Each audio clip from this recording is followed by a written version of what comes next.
2, 1. Welcome to Hotline TV, everybody. I'm John Mercurio. And I'm Amy Walter. As we get closer to Inauguration Day, it is time for Obama's transition report card. That's right. You remember these things. What's he doing well, not so well?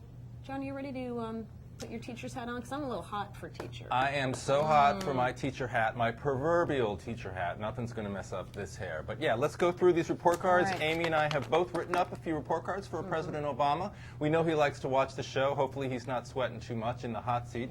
But let's go through. First of all, the first topic upon which we will grade the president-elect is his one president at a time mantra. Everything, every way, the way that he's approaching this transition period is that, hey, look, we've got one president at a time. There's a sort of a different, that's a different approach. It's different in the way that he approaches the international crisis in the Middle East and the way that he's been approaching the economy, of course, delving deeply into the economic crisis and staying as far away as he can from the Gaza situation. All right, so let's each give our grades, and then we can discuss. I gave him a B+. I give him a B. All right. I give him a B. Go ahead, please. All right, well, I will say this, which is, it is, I think he has been able to stand his ground on this, which is, it's obviously a disconnect, right? Right. You can't say, I have all these plans, I'm going to make all these specific suggestions when I'm not president, and yet when it comes to another issue that is a little more difficult or uncomfortable, I'm not going to handle it. At the same time, when it is dealing with international issues, especially a tinderbox like the Middle East, jumping in right now with two voices, even if they're similar, is going to be very awkward. So until that transition happens, what will be problematic for him is if he, in another situation involving an international event or a non-economic story, decides to jump in, then we can start to build the case that he's only doing it in places where he feels like he has a specific story that will work for him. I agree with you. I think it's interesting, though, that he is stepping back so far from the Middle East, because I think it does indicate that he doesn't want the country to be speaking with two voices, and that, in fact, his voice would be substantively different from Bush's and doesn't want to create that crisis. But let's move on. All right. All right. Political networking. This is all of the behind-the-scenes work to get the job done, sometimes with having your fingerprints on it, sometimes not so much. So it was dealing with the Lieberman situation, whether or not to kick him out of the caucus. This is dealing with Burris, dealing with Panetta, etc. Dealing with the Georgia Senate race, etc. Okay, I'm giving him a B-. I'm giving him a B- too. This is so weird. This is way we did weird. Not we did not do this. Coordinate. We did not cheat, I promise. Not. Look, I would have given him a much higher grade. I think he handled Lieberman well. I think he handled the Georgia Senate race very well.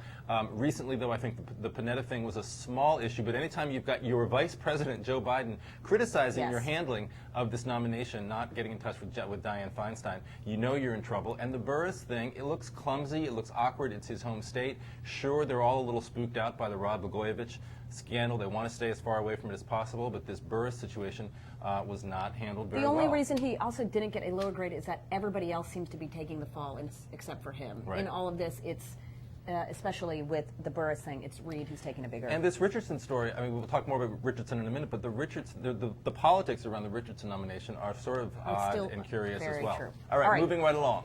So Judgment. That is the judgment on overall, his picks. Overall judgment, nomination judgment. A-. Wow, this is so weird. I mean, seriously. we so didn't do that. We're so mind meld. Please.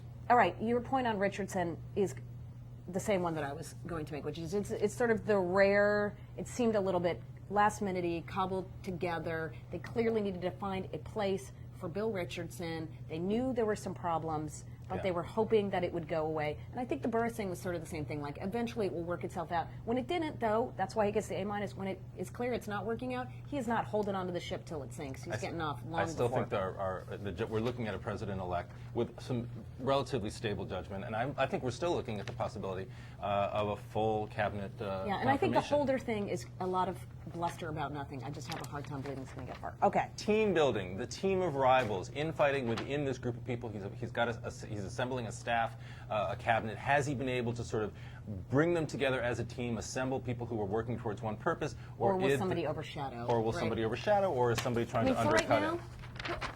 God, I mean, this is honestly, people. This is not.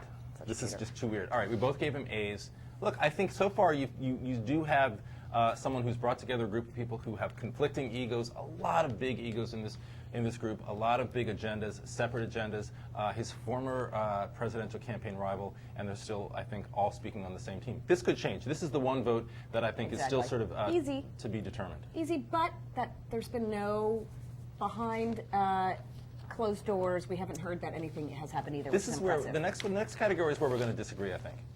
Physical education. All right, how is he doing with his own physical education? We all saw the shirtless picture of him in the beach on the And beach then he in goes Hawaii. to the gym. Hey, do you go to the gym as often as he does? I do. I work out about 3 hours a day. Wow. Amy gives him an A+. I gave him a B-, ladies and gentlemen. Amy's grading him on a presidential curve. You're grading him against Bill Clinton and George Bush. I'm And grading Jimmy him in Carter. the real world. I think Barack Obama wants him to be graded in the real world, and that's how I'm grading him, B-. Wow, you think he could be a little more cut? I think he could be a little more cut. I think we could see some more definition in the abdominal area, maybe in the pectoralis. The dorsal is maximum. Anyway, the let's show stop is now going before way too it's long. wow, this is bad. I guess you can say Obama's still the teacher's pet. But that's all the time we have for the show. If you are still watching, we want to wish you a very, very, very good day. Until tomorrow, until the next time, I'm John Mercurio. And I'm Amy Walter. See you next time on Hotline TV.